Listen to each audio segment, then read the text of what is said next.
Okay, सो हमने previous class में future pricing से रिलेटेड बात की थी। अगर मैं फ्यूचर जो प्रीवियस क्लास है एक बार जस्ट थोड़ा आपको अगर गो थ्रू करा दूं, तो हमने फ्यूचर प्राइसिंग के ऊपर क्या किया था, प्रीवियस क्लास में बात कही थी या डिस्कशन क्या था। What is future pricing? Future pricing मतलब आप प्रेजेंट में रहकर जो फ्यूचर कॉन्ट्रैक्ट्स करते हो, फ्यूचर प्राइस डिसाइड करते हो, उसी को हम लोग क्या बोलते हैं, फ्यूचर प्राइसिंग। हम लोगों ने इसकी बात कही थी कि हम फ्यूचर प्राइस कैसे डिसाइड करेंगे। तो future price is equal to spot price plus cost of carry. याद आ रहा है कुछ? ऐसा डिस्कशन हुआ था। फिर मैंने आपको ये भी बताने की कोशिश किया था कि स्पॉट प्राइस मतलब जो करंट प्राइस चल रहा होता है उसको हम लोग स्पॉट प्राइस बोलते हैं। और कॉस्ट ऑफ कैरी का मतलब क्या होता है? तो कॉस्ट ऑफ कैरी का मतलब होता है जो फ्यूचर में जो लगने वाली कॉस्ट है, मतलब उस पर्टिकुलर ट्रेड को, कमोडिटीज को, उस स्टॉक्स को जितने समय तक हम होल्ड करके रख रहे हैं, तो उस होल्डिंग पीरियड की जो कॉस्ट है, इसी को होल्डिंग पीरियड कॉस्ट भी कहा जाता है। क्या भी कहा जाता है इसको?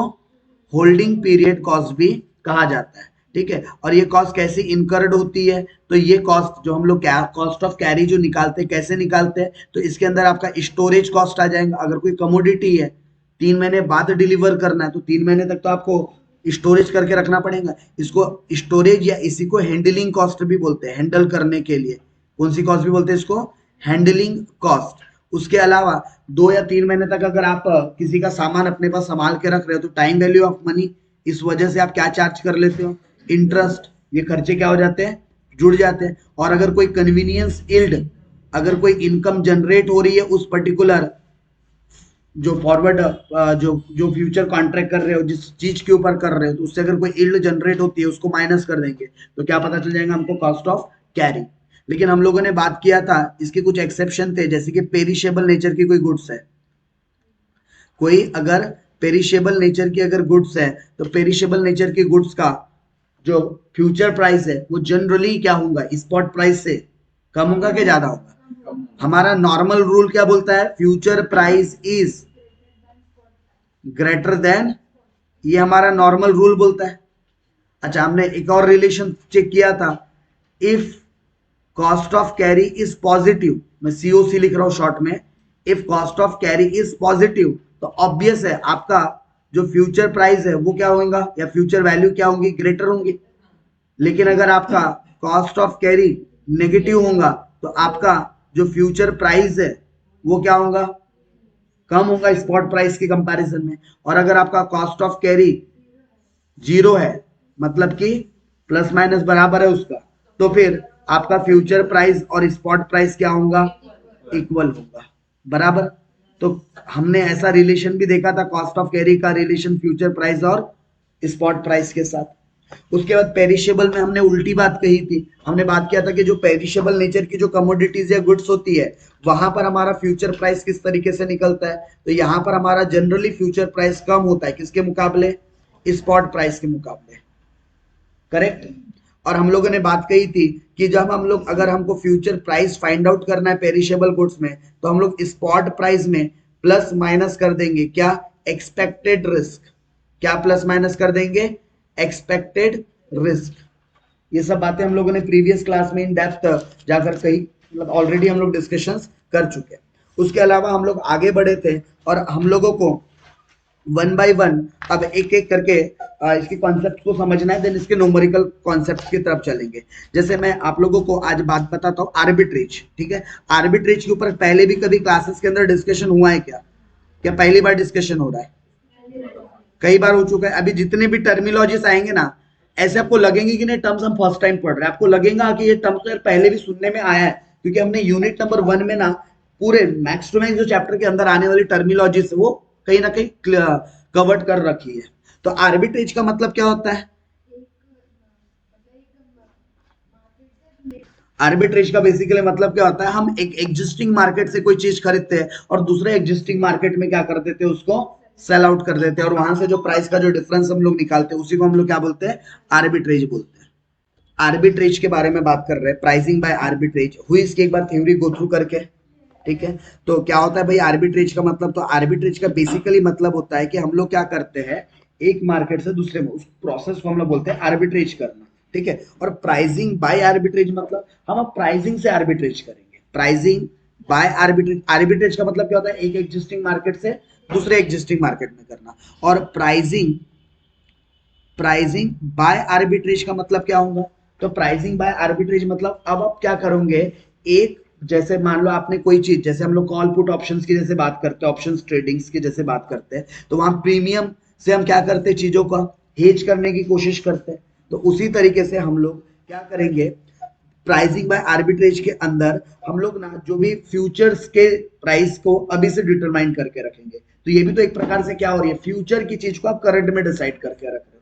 तो इसी को हम लोग कॉन्सेप्ट को क्या बोलते हैं, प्राइसिंग बाय आर्बिट्रेज। मतलब फ्यूचर के प्राइस को आप कब डिटरमाइन करके रख रहे हो, करंट सिनारियोज या करंट टाइम पर आप डिटरमाइन करके रख रहे हो।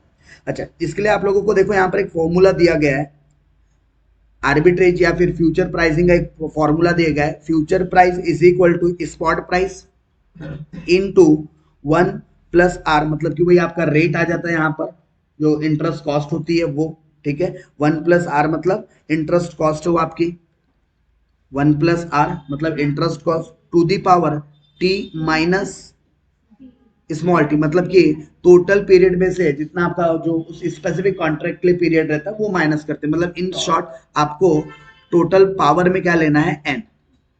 तो आपको क्या पता चल जाएगा, आपका फ्यूचर प्राइस पता चल जाएगा। ओके, अब इसके बाद आपको कॉस्ट ऑफ कैरी मॉडल है, कॉस्ट ऑफ कैरी मॉडल। तो कॉस्ट ऑफ कैरी मॉडल के अंदर हम लोग अलग अलग सिनारियोज देखेंगे। इसके अंदर ना बहुत सारी अलग अलग क्या हो सकती है, सिचुएशंस अराइज हो सकती है। तो वन बाय वन हम लोग सिचुएशंस को चेक करते हुए चलेंगे। जैसा सबसे पहला जो हमारे पास तो फ्यूचर प्राइस निकालने का जो तरीका होगा, ये सारे फॉर्मूले आप भी नोट डाउन करते हुए चलिए। फ्यूचर प्राइस कैसे निकलता है कॉस्ट ऑफ कैरी मॉडल के अंदर, spot price plus, spot price plus cost of carry, cost of carry minus income, या उसी को आप क्या भी बोल सकते हो, कैरी रिटर्न, ठीक है। अब आप लोगों के पास अलग अलग सिनारियोज हो सकते हैं और वो अलग अलग सिचुएशंस में हम लोगों को क्या करना है, कॉस्ट ऑफ कैरी मॉडल से फ्यूचर प्राइसिंग निकालना है। तो मैं अलग अलग सिचुएशंस को डील करने से पहले एक और फॉर्मूला आपको बता दूं कि cost of carry, cost of carry कैसे निकलता है, cost of carry is equal to cost of fund. तो कॉस्ट ऑफ फंड का मतलब ही हम लोग सिंपल लैंग्वेज में क्या बोल सकते हैं, इंटरेस्ट। इसी को कॉस्ट ऑफ फंड को सिंपल लैंग्वेज में क्या बोल सकते हैं, interest plus storage cost, plus storage cost. Okay, तो इस आपका storage cost, storage cost minus convenience yield. Convenience yield मतलब वही जो आप इनकम कमाते हो उस पर्टिकुलर कमोडिटी या फिर सिक्योरिटी के ऊपर, कन्वीनियंस यील्ड भी कहा जाता है उसी को, ठीक है। यही हम लोगों ने पहले भी देखा था, स्टोरेज कॉस्ट। इसी को हम लोग होल्डिंग कॉस्ट भी बोलते हैं, किसी चीज को होल्ड करने के लिए जो कॉस्ट लगती है, इसी को हम लोग क्या बोलते हैं, होल्डिंग कॉस्ट भी बोलते हैं। और कन्वीनियंस यील्ड मतलब जो भी इनकम डिराइव्ड हो रही होगी वो। ओके, चलो अब इसी को अगर हम लोग फॉर्मूलेस को अलग अलग वेरियस सिचुएशंस के अंदर डिस्कस करते हैं, तो वन बाय वन मैं आपको कुछ सिचुएशंस दे रहा हूँ, उन सिचुएशंस के अंदर हम लोग किस तरीके से फ्यूचर प्राइस कैलकुलेट करेंगे। तो आपके लिए पहली सिचुएशंस आ रही है, when क्वेश्चन में आपको अगर बोलता है when asked, मतलब क्वेश्चन वाला पूछता है टू कैलकुलेट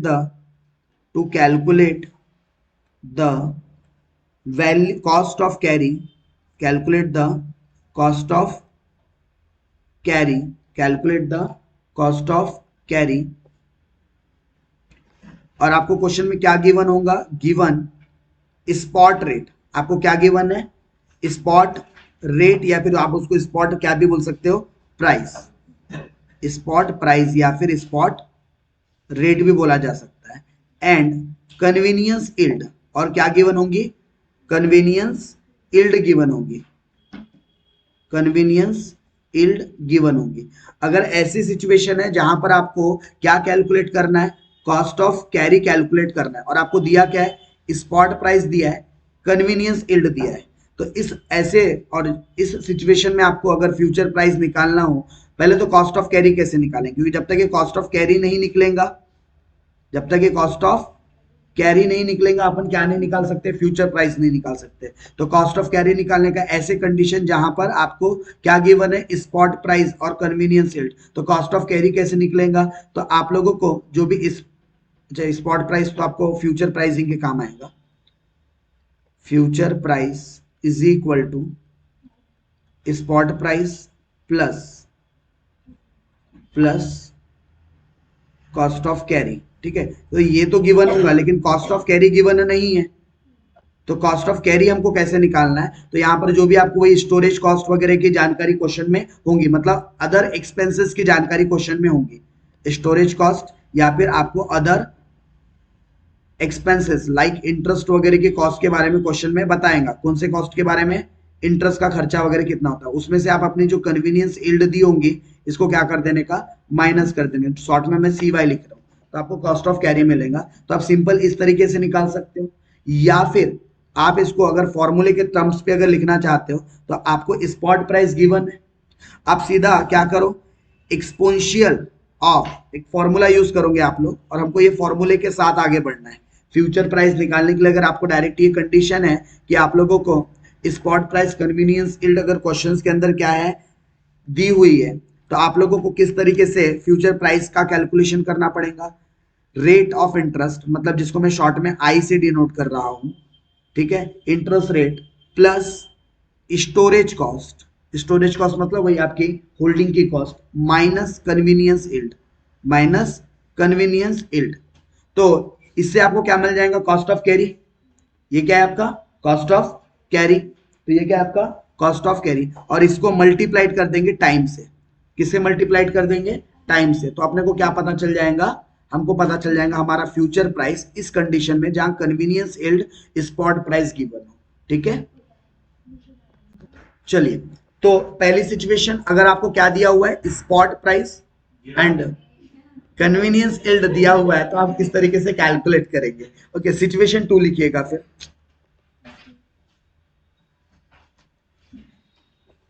सिचुएशन 2, अब सेकेंड सिनारियो कैसा आ सकता है आपके सामने, when there is no spot, when there is no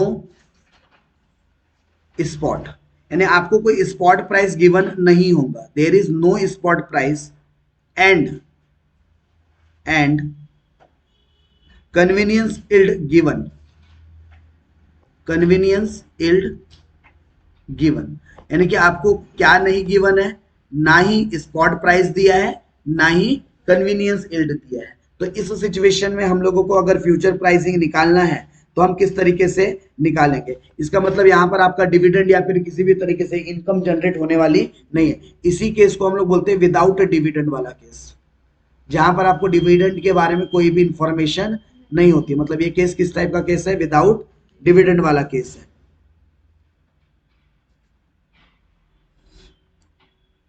तो यहां पर आप लोग अपनी फ्यूचर वैल्यू किस तरीके से निकाल लोगे, एसओ जो कि यहां पर गिवन नहीं होता है वो आपको फाइंड आउट करना पड़ता है। मतलब आपको फ्यूचर वैल्यू गिवन होगी, स्पॉट प्राइस गिवन नहीं होगी। Exponential R to the power T, अब यहां पर हमने सीधा रेट को टाइम से मल्टीप्लाइड कर दिया, क्योंकि यहां पर कन्वीनियंस यील्ड कैरिंग कॉस्ट कुछ भी नहीं है, इसलिए हमने सीधा आर मतलब रेट ऑफ इंटरेस्ट, ठीक है, टी।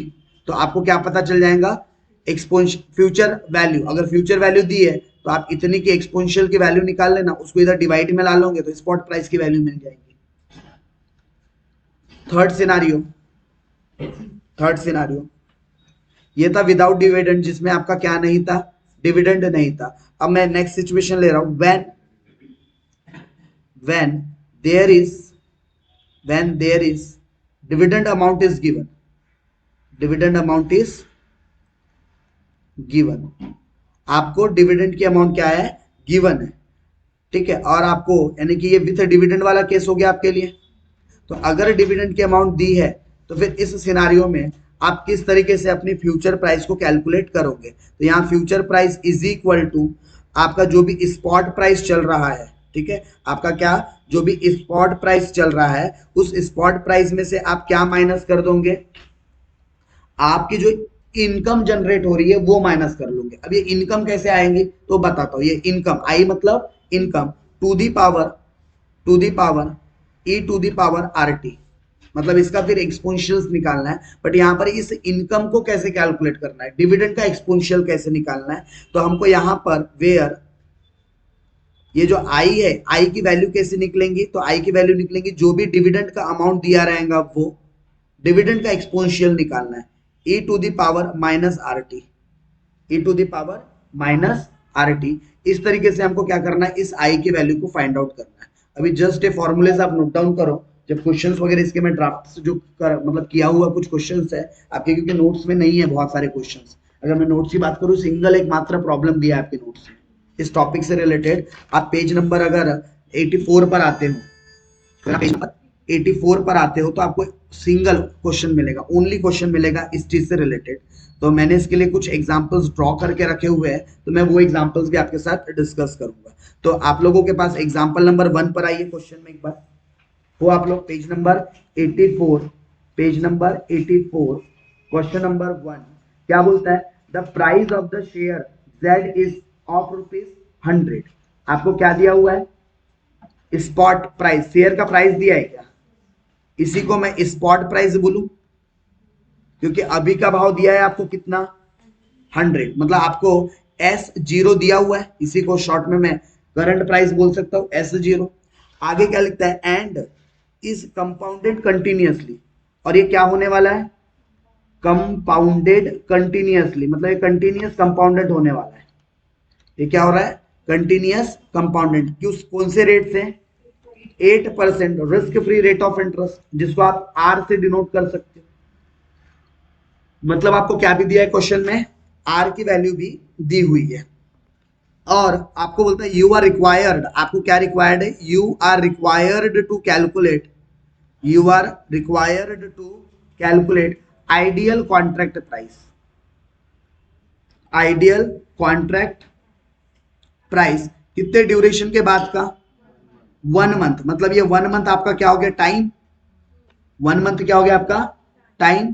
तो आपको 1 मंथ के कॉन्ट्रैक्ट के लिए आपको क्या करना है, ये पर्टिकुलर प्राइस निकाल के बताना है कि आइडियल फ्यूचर प्राइस क्या होगा। मतलब आपको क्या फाइंड आउट करना है, फ्यूचर प्राइस। स्पॉट प्राइस पता है, अच्छा यहाँ डिविडेंड वगैरह कुछ आया है क्या, नहीं आया, यानी कि विदाउट डिविडेंड वाला केस है। तो सीधा मैं जो भी e to the power are t ले लूं, विदाउट डिविडेंड वाले केस में हम डायरेक्ट एक्सपोनेंशियल आर टी ले लेते हैं।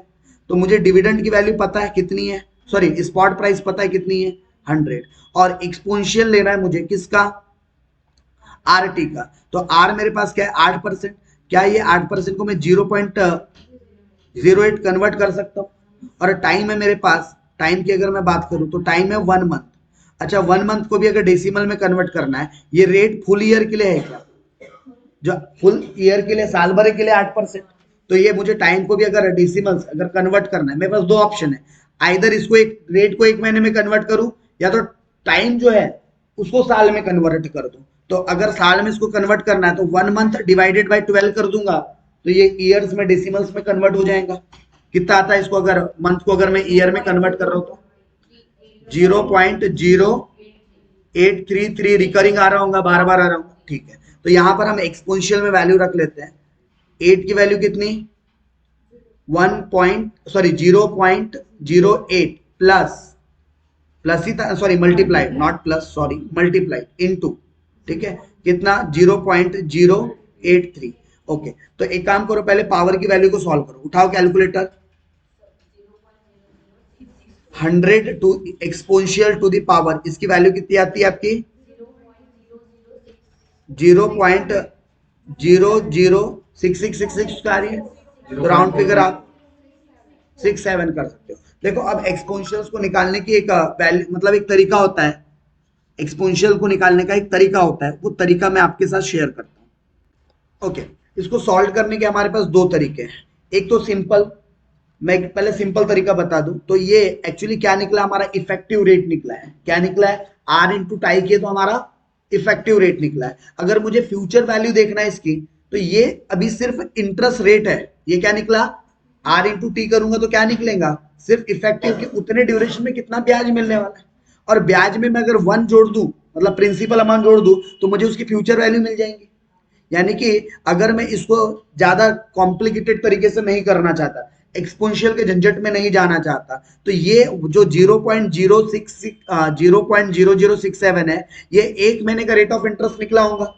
जैसे 8% साल भर का था, तो एक महीने का रेट ऑफ इंटरेस्ट कितना रहा होगा, 8 डिवाइडेड बाई 12, तो भी देखो यही आया होगा 0.0 कितना, वही 666 मतलब 67, 0.6666। इसी को अगर मैं डिवाइडेड बाय 100 कर दूं तो यही 0.006666 मतलब 67। तो ये क्या निकला आपका इफेक्टिव रेट, एक महीने का रेट ऑफ इंटरेस्ट कितना। तो अगर मुझे इसका टोटल वैल्यू चाहिए यानी फ्यूचर वैल्यू चाहिए, तो फ्यूचर में तो स्पॉट प्राइस भी जुड़ा होगा ना, तो स्पॉट प्राइस की वैल्यू कितनी 1, तो स्पॉट प्राइस प्लस ये जो इफेक्टिव रेट आया 0.0067, दोनों को अगर मैं आपस में जोड़ दूं, इंटरेस्ट की कॉस्ट और स्पॉट प्राइस दोनों को आपस में जोड़ दूं, तो मेरा टोटल कॉस्ट कितना आ जाएगा 1.0067।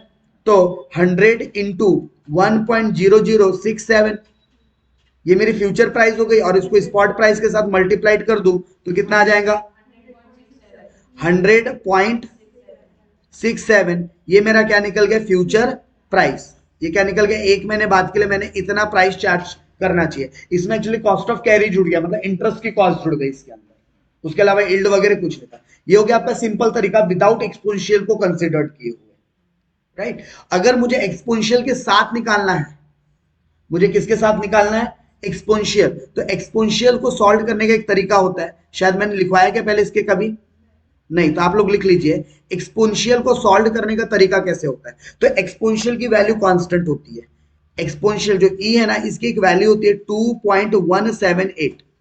क्या होती है एक्सपोनेंशियल की वैल्यू 2.178। आपको सबसे पहले क्या करना है, स्टेप्स क्या है इसे, ये एक्सपोनेंशियल्स की वैल्यू फाइंड कैसे करना है। जैसे e to the power are T है, तो इसकी वैल्यू कैसे सॉल्व करोगे आप, मैं उसका आपको कैलकुलेट तरीका बता रहा हूं, ठीक है। तो पहले आप एक्सपोनेंशियल की वैल्यू ले लो, स्टेप नंबर 1, आप कैलकुलेटर के ऊपर सबसे पहले क्या ले लो, अपनी इस एक्सपोनेंशियल की वैल्यू ले लो। तो एक्सपोनेंशियल की वैल्यू कितनी है 2.178, कैलकुलेटर ले लिया। इसका 19 टाइम्स आपने क्या करना है रूट करना है, कितने बार 19 टाइम्स आपने इसका स्क्वायर रूट या फिर अंडर रूट करना है, ठीक है। ये हो गया आपका पहला स्टेप।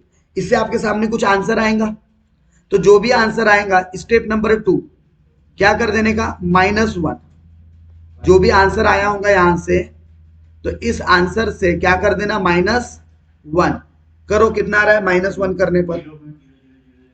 अब जो भी है ये इसका भी आंसर आया होगा -1 करने के बाद, तो अब -1 करने के बाद जो भी आंसर आया, अब स्टेप नंबर 3 में क्या करोगे, ये गायब हो गया क्या -1, ओके। तो जो भी आपका आंसर आया था ये वाला, इसको मैं आंसर 1 नाम दे देता हूं, इसको आंसर 2 नाम दे देता हूं, ठीक है।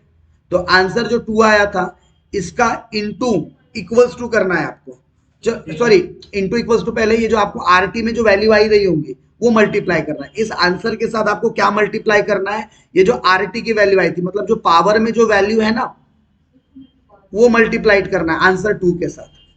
तो फिर यहां से एक नया आंसर मिल जाएगा आपको, जिसको मैं आंसर नंबर 3 बोल देता हूं। ये कैलकुलेटर करना है सब आपको, ठीक है। तो अब स्टेप नंबर 4 में आपको क्या फॉलो करना है, स्टेप नंबर 4 में आपको फॉलो करना है आंसर 3 जो आया था उसमें वापस आप क्या कर दोगे +1, क्या ये r इंटू टी करके जो आई थी, जैसे यहां पर हमारे इसमें आया था 0.0067, ये पावर की वैल्यू थी, तो वो ठीक है। सॉरी, अच्छा करते जाओ ना, करते जाओ, फिर जो आंसर आएगा उसमें फिर आप +1 कर दोगे तो आपको फिर एक नया आंसर मिल जाएगा, जिसको मैं आंसर 4 नाम दे देता हूं। और फिर उसके बाद स्टेप नंबर 5 पर आओगे। ये जो आंसर 4 आया था, इस आंसर 4 को आप 19 टाइम्स क्या करना है इनटू इक्वल्स टू, और ये आपका आंसर जो 5 रहेगा ये आपका फाइनल आंसर रहेगा इस एक्सपोनेंशियल्स के वैल्यू का, मतलब e to the power rt का फाइनल आंसर रहेगा।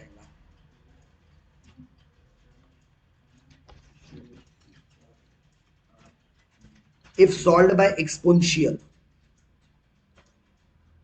using exponential, if solved by exponential, f is equal to spot price e to the power rt 100 e to the power 0.08 into 0.083।